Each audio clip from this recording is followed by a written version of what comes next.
días. Buenos días, mi amor. ¿Cómo amaneció el niño más hermoso y encantador de Muy todos? bien. El niño más trabajador. Ujú. Le voy a dar un besito, pero Uy, qué levántese pues. rico. Levántese pues, que usted tiene que ir a trabajar y luchar por esos sueños. Recuerda esos proyectos que tiene pendiente, mi amor. Usted tiene que hacerlos realidad, mi rey.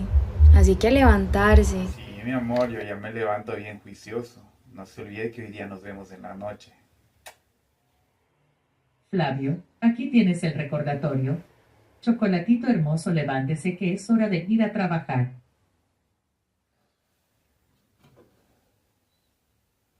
Rayos. Era solo un sueño.